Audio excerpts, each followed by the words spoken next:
ওনার মতো একজন পার্সোনালিটি আমাদের বিসিবি ডিরেক্টর হিসেবে এসেছেন।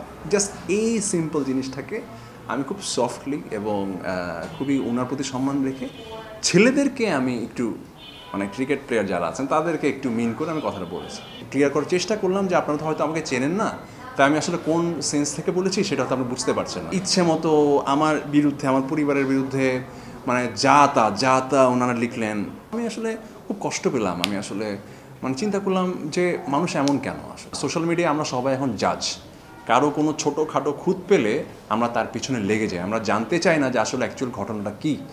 সলভ বলতে কি আমি আসলে বলবো, যেমন আমি আসলে টু বি অনেস্ট আমি বাংলাদেশ মানে আমি স্পোর্টস পার্সন। হ্যাঁ, আমি ক্রিকেট ফুটবল খুব পছন্দ করি, এটা সবাই জানে।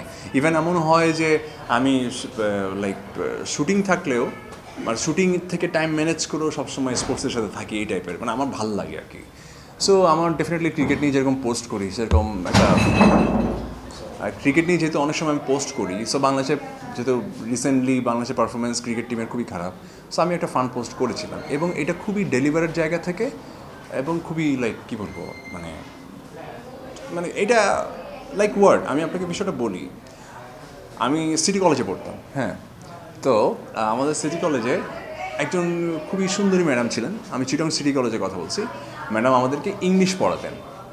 সো আমাদের অন্যান্য ক্লাসে স্টুডেন্ট কেমন হতো ঠিক আমরা জানি না, বা আমরা অন্যান্য ক্লাস করি না করি, কিন্তু আমরা ওই ম্যাডামের ক্লাসটা অবশ্যই করতাম, কারণ ম্যাডাম অসম্ভব দেখতে সুন্দরী ছিলেন, ম্যাডাম স্মার্ট ছিলেন, ম্যাডাম আমাদের খুব ভালো পড়াতেন, খুব ব্রিলিয়েন্ট ছিলেন।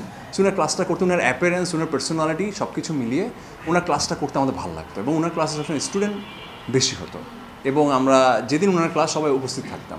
দ্যাট মিনস ওয়াট, সব কিছু মিলিয়ে আমরা ওনার ফ্যান ছিলাম, আমরা স্টুডেন্টরা, আমরা ওনার ক্লাসটা করতে চাইতাম। ওনার ক্লাসে ভিড়টা বেশি হতো, মানে উনি যখন ক্লাসে আসতেন এটা আমাদের জন্য ডিফারেন্ট অ্যান্ড মোটিভেশনাল জায়গা থেকে আমাদের জন্য একটা ইন্সপিরেশন কাজ করতো, যেন ওনার ক্লাসটা আমরা করবো, ম্যাডামের ক্লাসটা।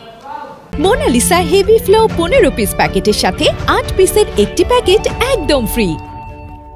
সো এটা শুধু আমার ক্ষেত্রে না, ডেফিনেটলি আপনাদের ক্ষেত্রেও হয়তো হয়েছে কলেজ লাইফে বা স্কুল লাইফে। ইভেন সেটা মেয়েদের ক্ষেত্রেও, মেয়েরা সঙ্গে গল্প করে না, ওই যে ওই টিচারটা খুবই স্মার্ট হ্যান্ডসাম, চলো আমরা ওই টিচারের ক্লাস করবো। সো এইটা একটা কমন থিং সবার সাথে হয়ে আসছে সবসময়, সব স্টুডেন্টদের সাথে।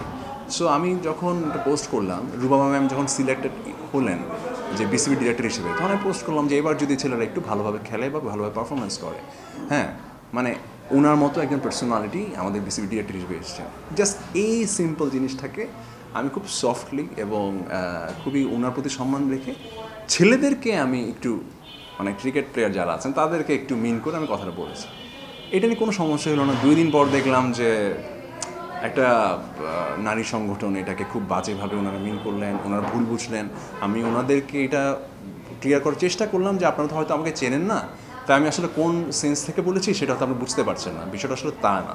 বাট আপনারা যদি ভুল বুঝে থাকেন তাহলে আমি পোস্টটা সরিয়ে দিচ্ছি, বাট আমি সরি। কিন্তু এরপরও দেখলাম না, ওনারা থামলেন না। ওনারা ওনাদের মানে রাগটাকে মানে আই ডোন্ট নো, আমার কাছে মনে হলো যে ওনারা আরও বেশি এক্সপোজার পাওয়ার জন্য এটা করলেন।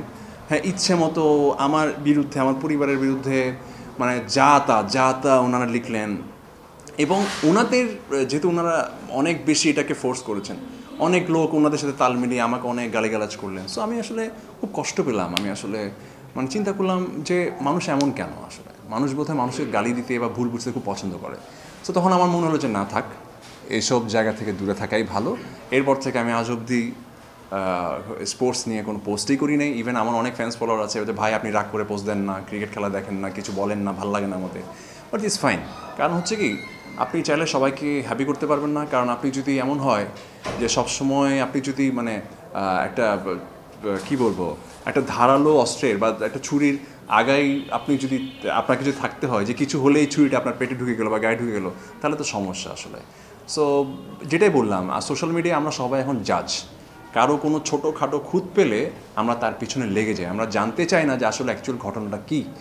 সো আমার কাছে মনে হয় যে সবসময় যে কোনো জায়গায় আলটিমেট ডিসিশন নেওয়ার আগে বা কাউকে আপনি আঘাত করার আগে, কাউকে নিয়ে কথা বলার আগে আপনি লোকটা সম্পর্কে একটু জানেন বা ওর ব্যাকগ্রাউন্ডটা জানেন। ব্যাকগ্রাউন্ডটা জানলেই তো আসলে বোঝা যায় যে আসলে লোকটা কতটুকু যাইতে পারে বা কী মিন করতে পারে, কোন কথা দিয়ে আসলে সে কী বলতে চাইলো।